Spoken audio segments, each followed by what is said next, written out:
6th of November 1999, something wound up around the propeller of the ship that was sailing through River Wisla near the city Krakow in Poland.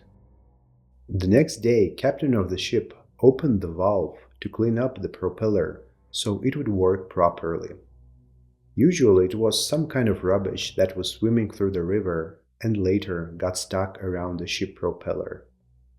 And while doing the checkup, Captain noticed something, what was resembling a sack or a big bag. But soon he felt horrendous smell and noticed something that was looking like a human ear. It was obvious that these were human remains. He then called the police.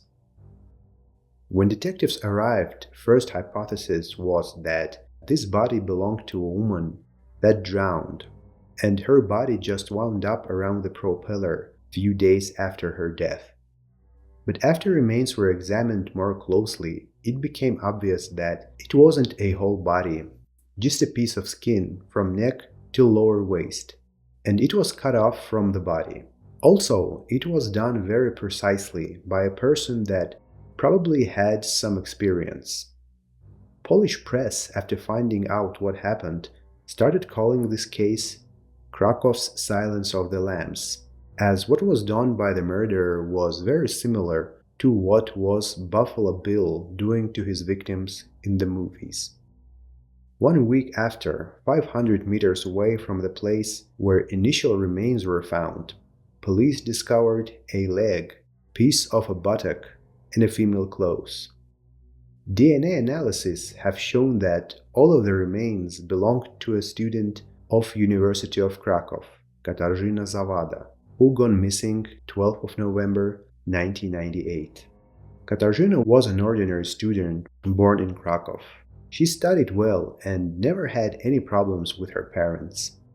Everyone knew her as a kind and shy person that was always eager to help anyone who needed it. Katarzyna was always very close to her father and spent a lot of time with him. They often went hiking together, and during one of those hikes in 1996, Katarzyna's father fell and got seriously injured. He never recovered after this incident, and shortly after it, he died. Her father's death devastated Katarzyna, as she loved him dearly. Because she was one that invited her father to the hike, she became depressed because she thought that she is guilty in her father's death. After it, Katarzyna was wearing all black clothes and once possibly tried to end her life. In 1998, after graduating from school, Katarzyna was accepted in the University of Krakow. She started studying psychology, but later decided to specialize in history. But then again, she changed her mind and decided to transfer to Faculty of Religious Studies. While studying, she was a loner and didn't make any friends, but she still was friendly with everyone. In November of 1998, 23-year-old Katarzyna didn't visit her classes for almost 3 weeks. But she still was leaving her apartment every morning, so her mother didn't know what was happening. Katarzyna was seen in good mood. She started dieting and changed her hair color to blonde. 12th of November 1998, at 6 p.m., Katarzyna needed to visit psychiatrist with her mother. She was seeing psychiatrist because of her depression, but this time she didn't show up. As it usually happens, police didn't start the search right away because often missing person returns in few days. But Katarzyna's mother decided to seek help of private investigator, so no time would be lost as she was very worried. And after horrific discovery, on 7th of January, police started thorough investigation. Even the experts from different European countries and United States of America were involved. They established that Katarzyna's remains have been in the water for about 3 weeks before they were found. She was tortured before being killed, and it was possible that she was beaten by a person with martial arts background because of how injuries were inflicted. The murderer also used a sharp object to stab Katarzyna in the neck, armpit, and groin, so she would suffer more before death. Criminal psychiatrists created a profile of supposed murderer. It could have been seemingly harmless, unremarkable man who hated women, and he probably planned everything beforehand. Katarzyna was depressed, and this made her more vulnerable. The murderer could have known her because she was seeing someone before disappearance, and she was seemingly happy, so she probably trusted this man. Maybe Katarzyna was chosen because of her appearance. She was tall and a bit overweight, so the person that was planning to cut off her skin maybe thought that it was easier to do with her.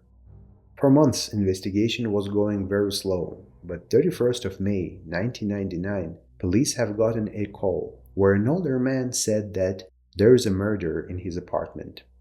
It was his grandson. When police arrived, they discovered a body hanging from the ceiling in the basement. The murdered body belonged to a 50-year-old man. He was beheaded, and skin from his face was cut off in the manner that allowed to make a mask out of it. The murder was committed by a Russian immigrant, Vladimir, and the victim was his father. After committing a murder, he wore his father's clothes and his face as a mask, in an attempt to deceive his grandfather because he had poor eyesight. Vladimir hated his father, who left his mother and moved to Poland. He was charged and sentenced to 25 years in prison, but there was no evidence that Vladimir had anything to do with Katarzyna's murder. No DNA evidence in his apartment, no motive, and no proof that he even knew her. But obviously two murders had a lot of similarities. But Vladimir killed as a revenge to his father, and Katarzyna's murder was sexually motivated. After a few years in Polish prison, Vladimir asked to be moved to prison in Russia, and soon he was transferred there. But the investigation of Katarzyna's murder was still not moving. 1 year after, investigation was officially closed because police had no other leads and plausible theories, but they still were unofficially working on this case, hoping someday to find the killer. Many years have passed, and people already thought that this case will be forever unsolved. But 19 years after the murder, police in Krakow arrested 52-year-old Robert Janczewski. Apparently, someone he knew sent an anonymous letter to police about information they found out about Robert, or possibly about something he told them. Some sources state that the tip to police was sent by a priest after talking to Robert in confession room. However, police doesn't disclose the person who sent the tip or its content. It is alleged that Robert knew Katarzyna, but he said that it's not true. In his psychological profile, it was stated that he was a cruel person and had a tendency to stalk women. He worked in morgue and later in Zoological Institute of Krakow. He was fired from this institute when he just killed all of the rabbits in the lab, and he couldn't explain why he did this. Robert's neighbors and acquaintances often described him as a weird and eccentric person.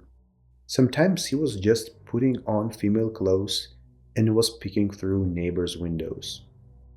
During the time when Katarzyna disappeared, Robert was in Krakow, and allegedly he knew her, as Robert's teacher introduced them to each other. Robert was also often seen visiting Katarzyna's grave after the murder.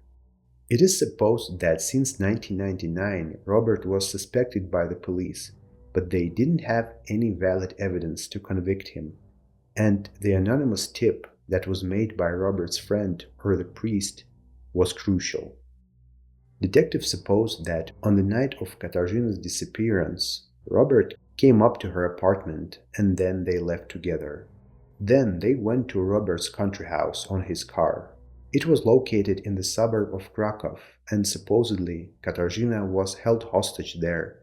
But because it was already cold, even if she was screaming, there wasn't anybody to help, as most of the people in Poland don't use their country houses in late autumn and winter.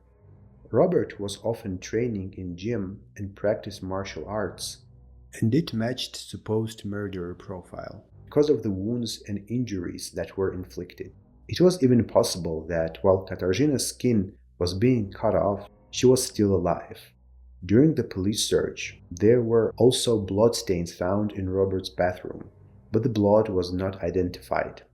DNA analysis was not possible because the stains were already cleared. But Robert's family doesn't believe that he is guilty. His father, poet and painter Józef Jędrzejewski, grew up in a very religious Catholic family. Robert was growing in the same environment. Once his mother, when Robert misbehaved, allegedly took his hand and forcefully held it inside the stove. Robert was also growing up isolated from his peers, mostly spending time with his religious grandparents. Sometimes his strict grandfather punished him by making him stand on his knees on the dried peas, holding a pot with water on straight hands. While they were praying together, grandfather was twisting Robert's fingers if he made a mistake, and Robert just had to continue praying. Robert was also diagnosed with schizophrenia later in his life. But anything that happened to Robert in his childhood doesn't necessarily mean that he is guilty in Katarzyna's murder. Police still doesn't have any solid proof of Robert's guilt. All evidence are circumstantial. Psychological portrait, fact that he allegedly knew Katarzyna and visited her grave, and the anonymous tip the police got. Despite the fact that Robert looks like a perfect suspect, it is still possible that he is just a victim of unfortunate circumstances. Up to this day, Robert Jędrzejewski is awaiting for trial in prison and still refuses to admit his guilt. Thank you so much for watching. If you enjoyed this video, please leave a like and subscribe to the channel. And tell me in the comments what do you think about this case. Hope to see you in the next one. Bye.